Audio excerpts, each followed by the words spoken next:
Bruyne squeezes something in.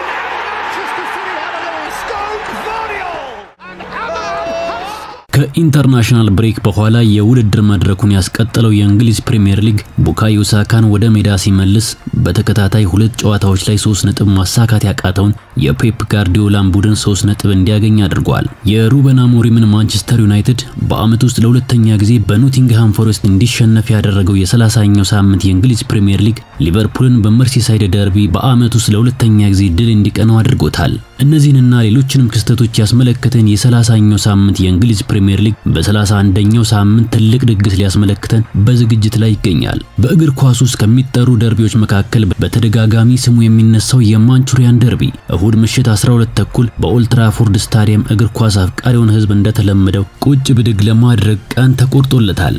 በዘንድሮ የውድድር አመት እንደተጠበቁት ያልተገኙት ሁለቱ የማንቸስተር ከተማ ክለቦች በየፊናቸው መጥፎ የተባለ የውድድር አመት ሲያሳልፉ ቆይተዋል። ለተከታታይ 4 አመታት የሊጉን ዋንጫ ለማንም ሳያስነኩ ለብቻቸው በመድረኩ ላይ ሲነግሱ የቆዩት ፔፕ ጋርዲዮላ በዘንድሮ የውድድር አመት ይህን ንግስናቸውን ለሌሎች አሳልፈው የሰጡ መስለዋል። የፕሪሚየር ሊጉን ዋንጫ ለማንሳት አሰልጣኞችንና ተጫዋቾችን ሲለዋውጥ የነበረው ማንቸስተር ዩናይትድም በዘንድሮ የውድድር አመት ልክ እንደ ሌሎች አመታት ሁሉ የፕሪሚየር ሊጉን ዋንጫ ለተቀናቃኞቹ አሳልፎ ለመስጠት የ8 ሳምንት እድሜ ብቻ ቀርቶታል። መጥፎ የውድድር አመት ያሳለፉ የሚገኙት ሁለቱ የእንግሊዝ ኃያላን ክለቦች አጓጊውንና ተጠባቂውን የማንቸስተር ደርቢ ጨዋታ እሁድ ምሽት በኦልድ ትራፎርድ ስታዲየም ያከናውናሉ።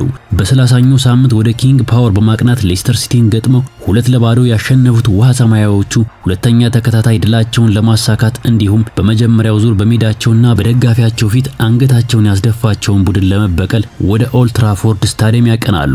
በሀገራት ጨዋታ ምክንያት ከአንድ ሳምንት በኋላ የፕሪሚየር ሊግ መርሃ ግብራቸውን ወደ ሲቲ ግራውንድ በማቅናት ከኖቲንግሃም ፎረስት ጋር ጨዋታቸውን ያከናውኑት ቀይ ሰይጣኖቹ በቀድሞ ልጃቸው ስዊድናዊ የፊት መስመር ተጫዋች አንቶኒ ኤላንጋ አማካኝነት አንድ ግብ ተቆጥሮባቸው ተሸንፈው ተመልሰዋል። ከሽንፈት መልስ ከማንቸስተር ሲቲ ጋር ጨዋታቸውን የሚያደርጉት ማንቸስተር ዩናይትዶች የከተማ ተቀናቃኛቸውን አሸንፈው ከሽንፈት አንጎበር ለመላቀቅ ብርቱ ትግል ያደርጋሉ ተብሎ ይጠበቃል።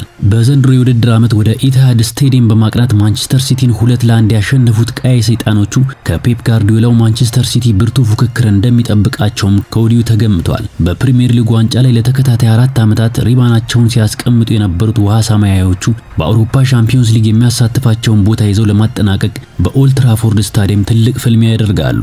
በየውድድር ዘመናት በከፍታና በዝቅታ ላይ ሆኖ ሲገናኙ የነበሩት ሁለቱ የማንቸስተር ከተማ ክለቦች በዘንድሮ የውድድር አመት እግር ኳስ ፊቷን አዙራባቸው ከመውረድ ለመትረፍና የአውሮፓ ሻምፒዮንስ ሊግ ቦታን ይዞ ለማጠናቀቅ እየታተሩ ይገኛሉ። በታሪካቸው 195 ጊዜ በፕሪሚየር ሊግ የተገናኙት ሁለቱ ክለቦች ቀይ ሰይጣኖቹ 80 ጊዜ በማሸነፍ የበላይነት ሲኖራቸው በአንጻሩ ውሃ ሰማያዊዎቹ 61 ጊዜ ማሸነፍ ችለዋል።